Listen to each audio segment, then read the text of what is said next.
Buenas tardes, el día de hoy mi compañero Daniel Rolón y mi persona Jocelyn Villanueva venimos a hablarles sobre el ADN y su replicación, el ARN y su transcripción y por último la traducción de proteínas. Como podemos ver, esto es un ciclo consecutivo el cual inicia con la replicación del ADN, continúa con la transcripción del ARN y por último se da la traducción de la proteína. ¿Qué es el ADN? Es un ácido nucleótido llamado ácido desoxirribonucleico, el cual contiene el código genético y es el responsable de la transmisión hereditaria. Sigue. Aquí podemos observar la estructura de un nucleótido. Este contiene una base nitrogenada, un grupo fosfato y una pentosa llamada pentosa desoxirribosa. Continúa. ¿Qué es el ARN? Es un ácido nucleótido llamado ácido ribonucleico. Este está presente tanto en las células eucariotas como en las células procariotas. Y existen tres tipos de ARN, como lo son el mensajero, el ribosómico o ribosomal y el de transferencia. Aquí observamos la estructura del ARN. Al igual que el ADN también contiene una base nitrogenada, un grupo fosfato, pero aquí lo que cambia es el azúcar pentosa, que acá es ribosa. Sigue. Bueno, a la hora de formar las bases nitrogenadas, una se tiene que complementar con la otra, es decir, ya existe un orden establecido para que estas bases puedan estar estructuradas de la manera correcta. En el caso del ADN, las primidinas y las purinas se complementan como tiamina con adenina, citosina con guanina.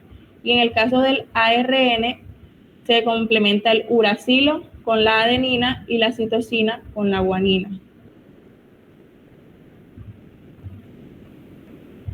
La replicación del ADN.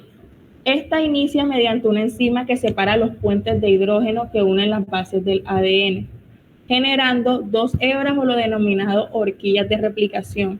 La enzima encargada de este proceso es la helicasa. Sigue. Luego de que la helicasa separa las horquillas, este genera un prime, indicando el inicio como tal de la replicación. Este es un código de iniciación para la enzima que continúa con el proceso y la enzima encargada de esta parte del proceso es la primasa.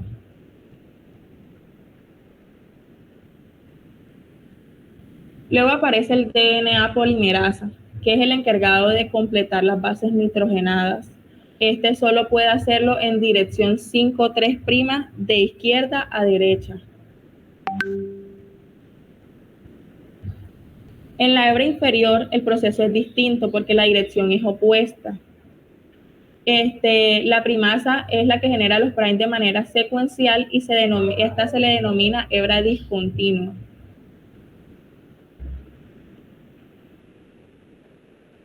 Luego, en la parte inferior también se completan las bases nitrogenadas, esto lo hace la DNA polimerasa y aquí en este caso solo se puede hacer en dirección 5'3', pero de derecha a izquierda.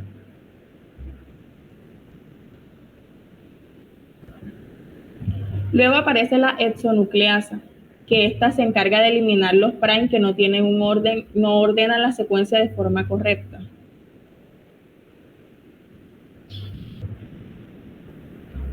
Luego nuevamente aparece la DNA polimerasa a completar esos primes que no estaban correctamente y los completa las bases nitrogenadas y lo hacen la dirección correcta, que es 5'3' de derecha a izquierda.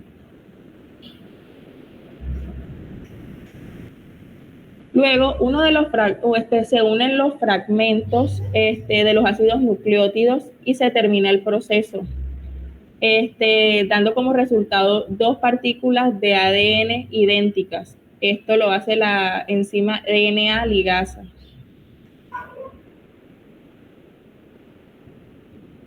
Para iniciar a hablar de la transcripción del ARN, es importante resaltar que aquí se toma una hebra molde, es decir, una hebra como base para formar una hebra transcrita. Esto se hace por medio de unos factores de transcripción y también por medio de unas enzimas que catalizan el proceso. Bueno. El proceso de transcripción se inicia por el promotor, que es un código que indica el tipo de ARN que se fabrica en esta zona. Es decir, este se encarga de especificar qué tipo de ARN se va a fabricar y va a dar como resultado en la zona que se esté catalizando. Por medio del orden de las bases se replica el código.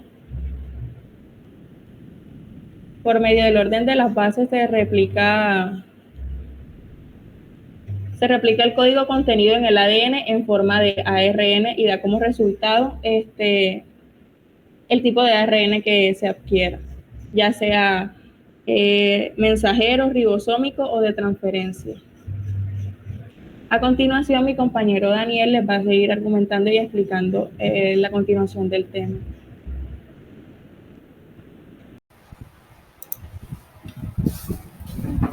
Bueno, para finalizar, el proceso de transcripción consiste en madurar estos diferentes tipos de ARN que existen, como son el ARN mensajero, el ARN de transcripción y el ADN ribosomal. Es tomar estas hebras que están inmaduras y por ende si salen pueden ser afectadas, pueden ser degradadas por enzima, pueden ser hidrolizadas. Entonces es madurar estas hebras para así protegerlas de, del medio del medio al que se enfrentarán, que es el citosol. Entonces, para el caso del ARN mensajero, tenemos un capuchón. ¿Qué es un capuchón? Un capuchón no es más que un GTP con un grupo metilo incluido que va a hacer la función de proteger, inhibiendo cualquier enzima que se le quiera agregar en su sitio activo. O sea, cumple una función de protección. La inserción de la cola poli A no es más que una serie de nucleótidos de adenina en consecución que también tendrá ese factor de protección inhibiendo cualquier enzima que quiera hidrolizar la hebra. El proceso de splicing es algo un poquito más complejo y es que dentro de todo el ARN que se replicó hay trozos, hay pedazos en los que no va a haber síntesis de proteínas, en los que no va a haber un código que sintetice posteriormente las proteínas. Entonces, el proceso de splicing consistirá en por medio de unos ribosomas y por medio de unas proteínas, utilizando atracciones químicas, pues eliminar todos esos intrones que se denominan intrones porque no codifican proteínas y dejar solamente una hebra madura de exones que va a ser totalmente codificante de una proteína específica. En el caso del ARN de transferencia, pues la maduración será un poco diferente, pero tendrá de cosas similares. Entonces, primeramente está la inserción del ribosoma en el extremo 5'. Esto es, este, esto es una enzima con un fosfato extra, por ende está inhibida o inactiva y entonces no hidroliza, que cumple también una función de protección. Ahora, por el lado derecho se da la inserción de la secuencia CAAOH en el extremo 3'. ¿Esto en qué consiste? Citosina, citosina adenina y un grupo hidroxilo. Esto va a cumplir dos funciones. Número uno, protección, y número dos es el sitio donde el aminoácido se va a cargar en el ARN de transferencia. Y por último tenemos las metilaciones y la atracción, que es que por medio de unos grupos metilo que se insertan en la hebra, pues esta tendrá una serie de atracciones químicas que permitirán que esta tenga una forma específica. de trébol de 4 hojas. Entonces, en el lado 3' tendremos un lugar de unión del aminoácido y pues en la parte inferior de el ARN de transcripción pues tendremos una asa anticodónica que posteriormente hablaremos de ella y nos daremos cuenta para qué es su función, qué es.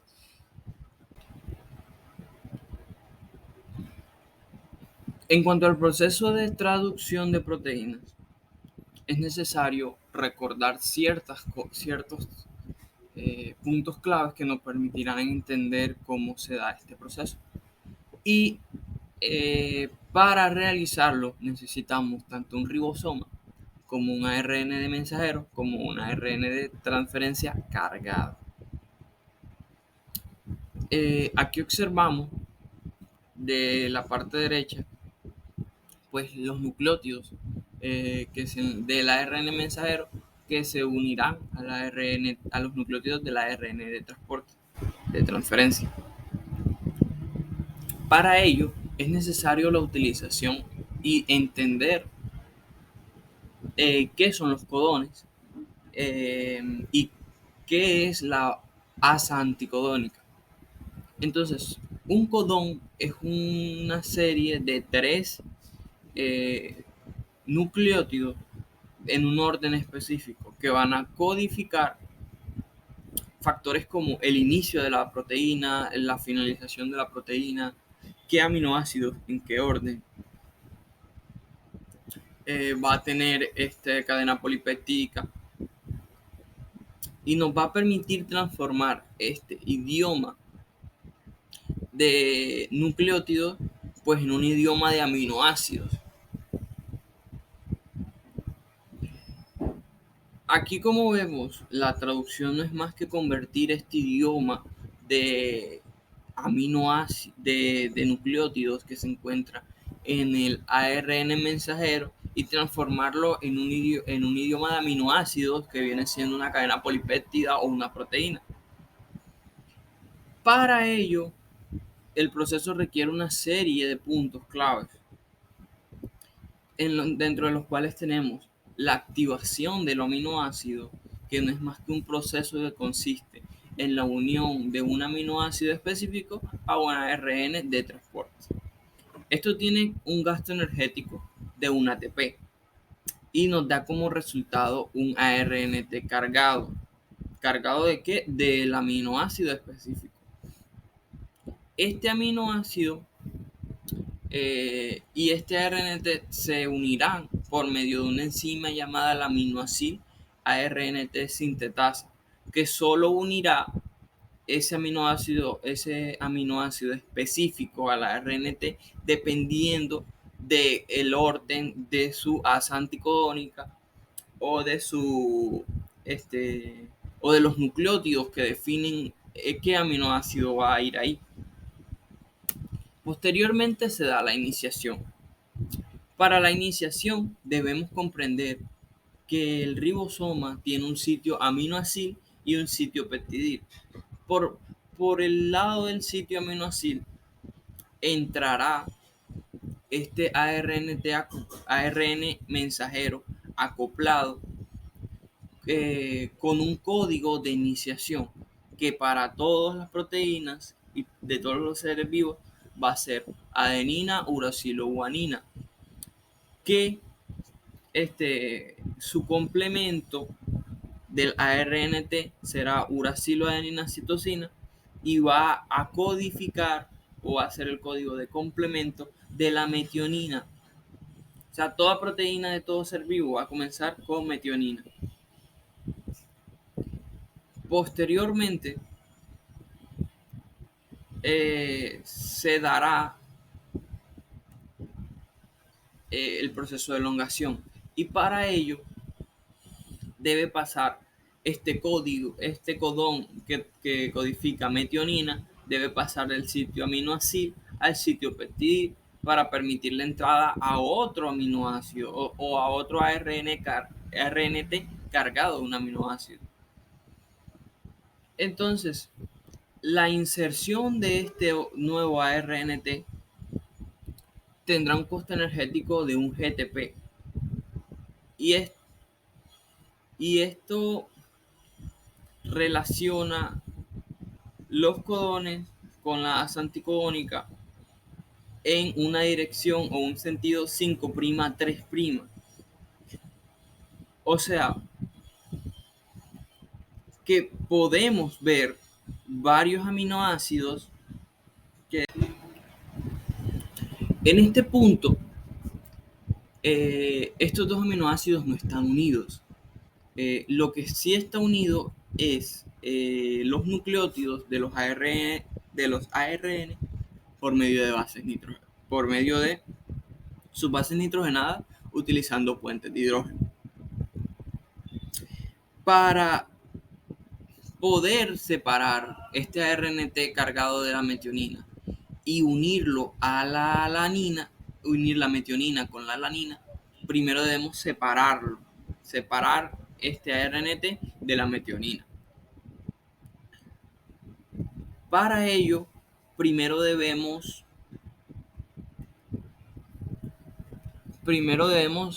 recordar cómo está unido este aminoácido al ARNT, y es por medio de su grupo carboxílico que está unido al grupo hidroxilo de esa cadena CCAOH que finaliza ese extremo 3' del ARNT. Entonces, se debe deshacer este enlace peptídico para hacer un enlace peptídico de la metionina con la alanina. Esto, recordándolo, se da en su grupo carboxilo. Y en el caso de los aminoácidos, en el caso del aminoácido debemos separarle ese enlace peptídico que tiene ocupando su grupo carboxilo para que pueda conectarse con su grupo amino del siguiente aminoácido, que en este caso, o sea, tomemos como ejemplo la metionina y la alanina. Ahora, para hacer esto, una enzima se encargará, la peptidiltransferasa, va a transferir, como su nombre lo dice, este enlace peptídico de la RNT a el aminoácido y se rodará el codón codificante del aminoácido, en este caso la alanina, del sitio aminosil al sitio peptidil, lo que permitirá la entrada de otro aminoácido o otro ARNT cargado de un aminoácido. Entonces, como vemos aquí, el proceso se da de 5' a 3' y observamos esa secuencia de aminoácidos entre un aminoácido cargado. La peptidiltransferasa transfiere ese enlace peptídico, pues se separa el ARNT, se sale el ARNT y posteriormente continúa el ciclo.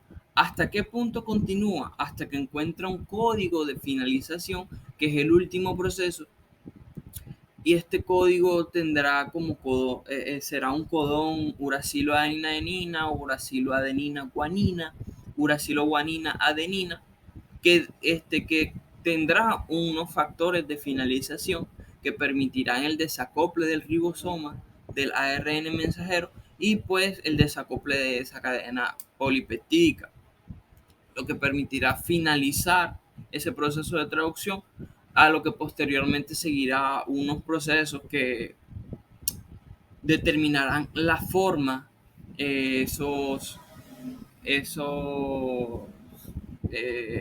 las formas secundarias, esas formas terciarias, esas betaláminas, esas alfa hélices, que le darán la forma final a la cadena polipeptídica.